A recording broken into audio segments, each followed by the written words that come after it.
வணக்கம். இன்னொரு புது டிஷ்ஷோட உங்களை எல்லாம் சந்திக்கிறதுல ரொம்ப சந்தோஷம். இப்போ நம்ம வந்து புதுசாக என்ன பார்க்க போகிறோம்னா சேமியா உப்புமா ரெகுலராக எல்லோரும் வீட்டில் பண்ணுறது தான். இது வந்து பொண்ணோட ஃப்ரெண்டு என் பொண்ணுக்கு சொல்லி கொடுத்தது. என் பொண்ணு எனக்கு சொல்லி கொடுத்தா. யார் எது சொல்லி கொடுத்தாலும் அவங்க சொல்லி கொடுத்துருவாங்க. நான் சொல்லியிருக்கேன் இல்லையா? இது வந்து ரொம்ப டிஃப்ரெண்ட்டான ஒரு இது. இதில் சோம்பும் இருக்கும், தக்காளி இருக்கும், வெங்காயம் இருக்கும், எல்லாம் போட்டு ஒரு மாதிரி மசாலா மாதிரி இருக்க ஒரு சேமியா உப்புமா. குழந்தைகளுக்கு இது ரொம்ப ரொம்ப பிடிக்கும். ரெகுலராக கொடுக்குற சேமியா உப்புமா பார்த்தா அதுகள் வேண்டான்னு. இது ரொம்ப இன்ட்ரெஸ்டிங்காக இருக்கும். டேஸ்ட்டும் சரி, இதோட மனமும் சரி ரொம்ப டிஃப்ரெண்ட்டாக இருக்கும். இப்போ பண்ண ஆரம்பிக்கலாம்.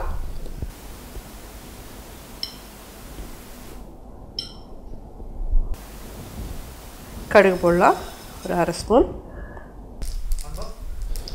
கடுகு வெடிச்சுன்னு இருக்கு. நம்ம உளுத்தம்பருப்பும் போடலாம். இது வந்து என் பொண்ணு யூஎஸில் இருக்கிறது. அவளோட ரூம்மேட் வந்து ஒரு ஆந்திரா ரூம்மேட்டு. அவங்க பண்ணி அவளுக்கு சொல்லி கொடுத்தாங்களாம். அவள் வந்து இது டிஃப்ரெண்ட்டாக இருக்குது, நீ இதை பண்ணி பாருமான்னு அவள் எனக்கு சொல்லி கொடுத்தா. அதுலேருந்து வந்த ஒரு இது தான். இதெல்லாம் ஆந்திரா பீப்புளெலாம் இந்த மாதிரி சேமியா உப்புமா பண்ணுவாளாம். இது பே லீஃப் போடலாம். அரை டீஸ்பூன் கிட்ட சோம்பு போடுறேன்.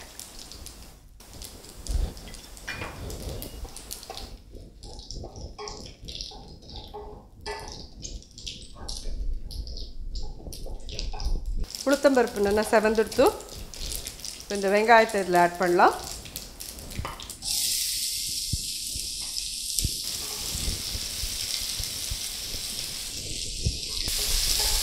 இப்போ பாரு, ரெகுலராக சாப்பிட்ற ஒரு டிஷ்ஷு தவிர இது மாதிரி டிஃப்ரெண்ட்டாக நமக்கு கிடச்சா இன்ட்ரெஸ்டிங்காக இருக்கும் இல்லையா? ஒரே சேமியா உப்புமா, ஒரே மாதிரி ரவா உப்புமான்னு சாப்பிடாம இது ஏதோ புது விதமாக இருக்குது, ட்ரை பண்ணுறதுக்கு நல்லாயிருக்கும்.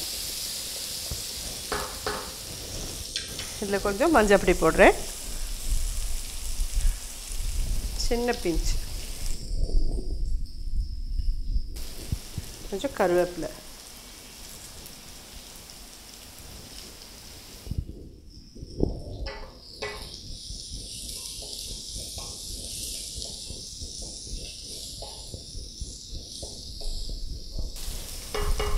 இந்த இதில் இந்த 2 தக்காளியும் ஆட் பண்ணுறேன்.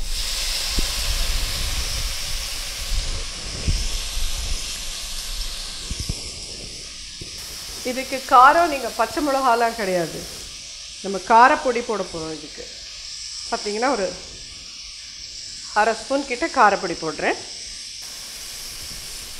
உங்கள் சௌகரியம். உங்களுக்கு இன்னும் கொஞ்சம் ஜாஸ்தி காரம் வேணும்னா ஜாஸ்தி ஆக்கிக்கோங்க, இதை விட கம்மியாக வேணும்னா கம்மியாக்கிக்கோங்க.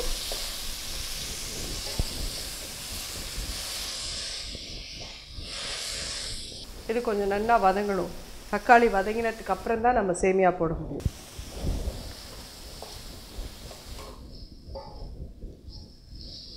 டெய்லி என்ன டிஃபன் பண்ணுறது, என்ன டப்பா டிஃபன் பாக்ஸுக்கு கொடுக்கறது, நம்ம நிறைய யோசிச்சுட்டு இருப்போம் இல்லையா? இதெல்லாம் டிஃபன் பாக்ஸ்க்கெல்லாம் ரொம்ப ஈஸியான ஒரு இது.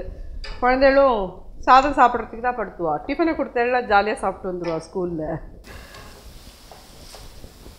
இது மாய்ஸ்சரோடு இருக்கும். நம்ம கையில் டிஃபன் பாக்ஸில் கொடுக்கறது தக்காளிலாம் இருக்கிறதுனால ட்ரை ஆகாது, மாய்ஸ்சரோடு இருக்கும் உப்புமா. அப்படியே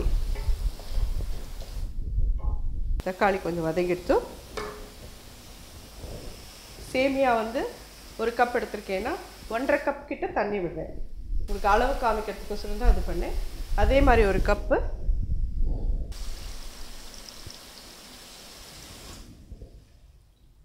அரை கப்பு.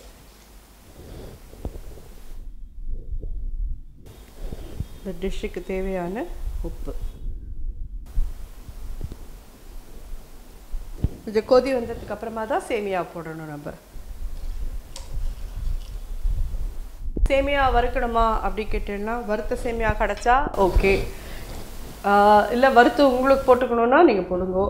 அப்படியே போட்டாலும் இது நல்லா தான் வரும். அதில் ஒன்றும் எந்த விதமான இதுவும் இல்லை. ஏன்னா இப்போல்லாம் வர சேமியாலாம் அவ்வளோ ஸ்டிக்கியாக இருக்கிறது இல்லை, நல்ல ஈஸியாக இதாக ஆகிடுறது. ஆனால் தண்ணி மட்டும் ஜாஸ்தி வச்சுட்டேன்னா குழன்னு தான் ஆகிடும். கரெக்டாக வச்சுக்கணும் தண்ணி எப்பயுமே உப்புமாக்கெல்லாம். அதெல்லாம் நல்லா கொதிச்சுட்டு இந்த ஸ்டேஜில் நம்ம சேமியா ஆட் பண்ணலாம்.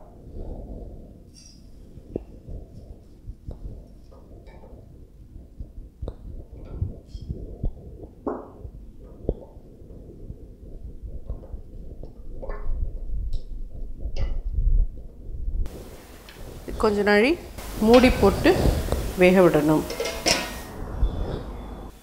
ஒரு இது ஹார்ட்லி இது 10-15 மினிட்ஸ்க்குள்ளே பண்ணிடலாம்.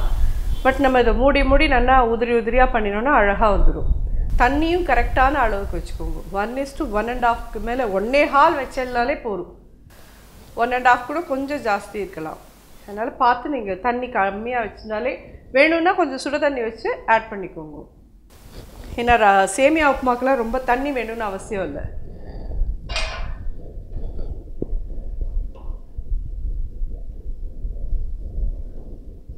இதில் உங்களுக்கு இன்னும் கரிகா ஆட் பண்ணிக்கணும்னு இதாக இருக்கா?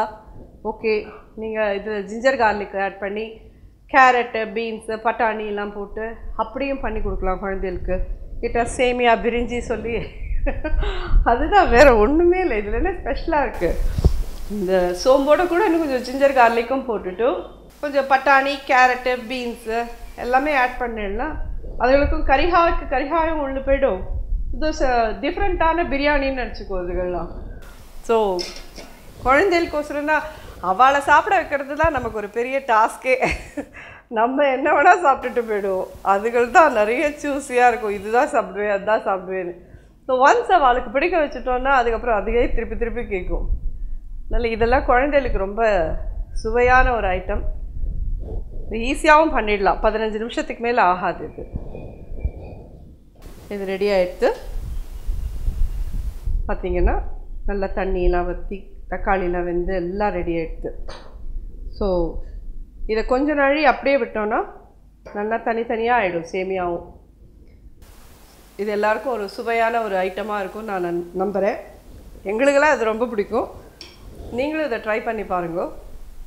நிச்சயமாக இது டிஃப்ரெண்ட்டான ஒரு உப்புமா தான். இது உப்புமான்னு சொல்லாமா இல்லை வேறு எப்படி நீங்கள் சொல்லணும்? உங்கள் இல்லைன்னா இது டிஃப்ரெண்ட்டான மேகி சொல்லுங்கள் உங்கள் குழந்தைகளுக்கு. அவளுக்கு எப்படி பிடிக்குமோ அப்படி பண்ணி கொடுங்க. இது பார்த்துட்டு எல்லோரும் லைக் பண்ணுங்க, ஷேர் பண்ணுங்க, சப்ஸ்கிரைப் பண்ணுங்க, பெல் பட்டனை ப்ரெஸ் பண்ணுங்க. உங்களோட ஃபீட்பேக்கோஸ்ட்டு வெயிட் பண்ணிட்டுருக்கேன். என்னோடய சேனலை பார்க்குறதுக்கு youtube.com/c/Yogambal Sundar பார்த்தீங்கன்னா நீங்கள் அதில் என்னோடய யூடியூப் வீடியோஸ்லாம் கிடைக்கும். நன்றி, வணக்கம்.